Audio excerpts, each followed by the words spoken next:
Taking a break from cooking a little bit to talk about back problems.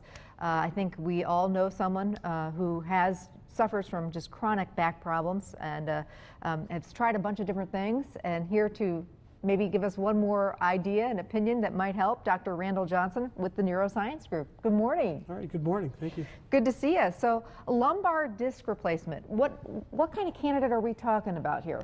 Sure. Well, this is a little bit newer procedure. We talked a little bit about spinal fusion, which has been around for a couple of decades.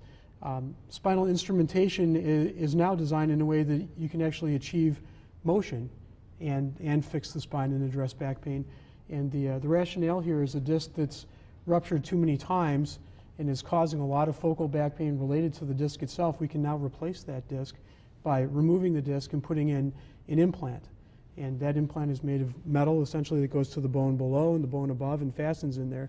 And then a motion segment goes in as an insert in between that metal, and that's made of a hard plastic or a Teflon. There are different kinds of devices, but it restores motion and maintains motion in that broken or ruptured disc.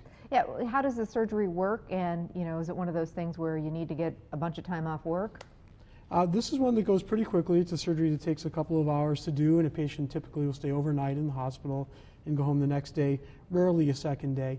And they'll get up and they'll move. We want them to move with this device in and keep it mobile. It's not a surgery where you're laid up for an extensive period of time off of your feet in a brace. We want patients moving and up and about and active. That's great. You say it's relatively new to our area. You guys are doing it as well.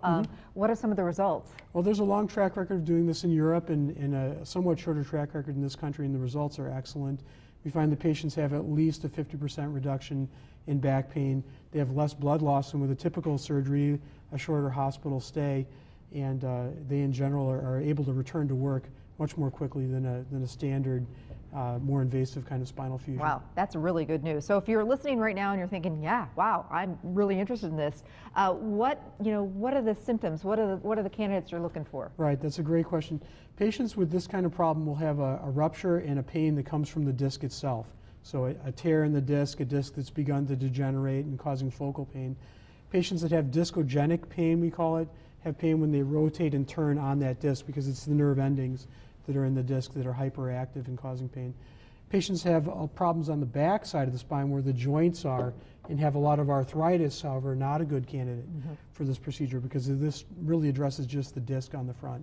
So the patient that has other problems may be a better candidate for a spinal fusion and not for a disc replacement. All right. Well, if you are having back problems, you've tried a bunch of different things. You know what? It's worth getting in there, getting a visit, a consultation. Dr. Randall Johnson with the Neuroscience Group. You can get him online or give him a call. Thanks so much for sharing. All right. Thank you very much. I appreciate it. You betcha.